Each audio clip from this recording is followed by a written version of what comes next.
ఆ ముగ్గురు ఒకటే అంటున్నావు సింహాద్రి. వీళ్ళేమో ఒకరి మీద ఒకళ్ళు చాడీలు చెప్పుకుంటే బీజేపీ బీఆర్ఎస్ ఏమో కాంగ్రెస్ ఒకటి అంటది, కాంగ్రెస్ ఏమో బీఆర్ఎస్ బీజేపీ ఒకటి ఫెవకాల్ బంధం అంటది. ఇక బీజేపీ అయితేనేమో బీఆర్ఎస్ కాంగ్రెస్ రెండు ఒకటే అని అంటది. ఇట్లా ఒకరు మిగతా ఇద్దరు ఒకటని చెప్తా ఉన్నారు. మరి నువ్వేమో ముగ్గురు ఒకటే అంటున్నావు. మరి ముగ్గురు ఒకటే అయితే మరి వేరు వార్డుల్లో ఎవరు, వేరున్నోళ్ళు ఎవరు అంటే ఈ మూడు పార్టీల యొక్క కార్యకర్తలు.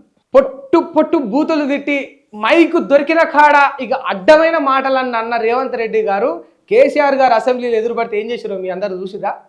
ఇగో ఇట్లా దండాలు పెట్టారు. ఇట్లనే ఇట్లా వచ్చిండు, ఇట్లా అన్నాడు, ఇట్లా నవ్విండు, పోయిండు, అయిపోయిందా? ఇక నిన్ను ఇక ఎన్ని మాటలు అన్నాడు, డ్రగ్స్ గ్రిక్స్ అన్నీ తీసుకుంటామని మొత్తం అనకూడని మాటలన్నీ అన్న బండి సంజయ్ గారు సిరిసిల్ల కేటీఆర్ గారు ఎదురు పడితే ఇక ఇట్లా దండాలు పెట్టు, ఇట్లా భుజాల మీద కొట్టుకున్నాడు. ఇట్లా ఇది జరిగింది.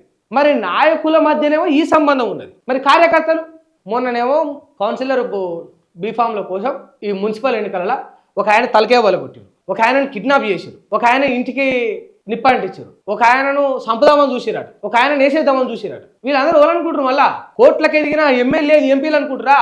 కార్యకర్తలు ఇట్లా చూసేవాళ్ళంతా.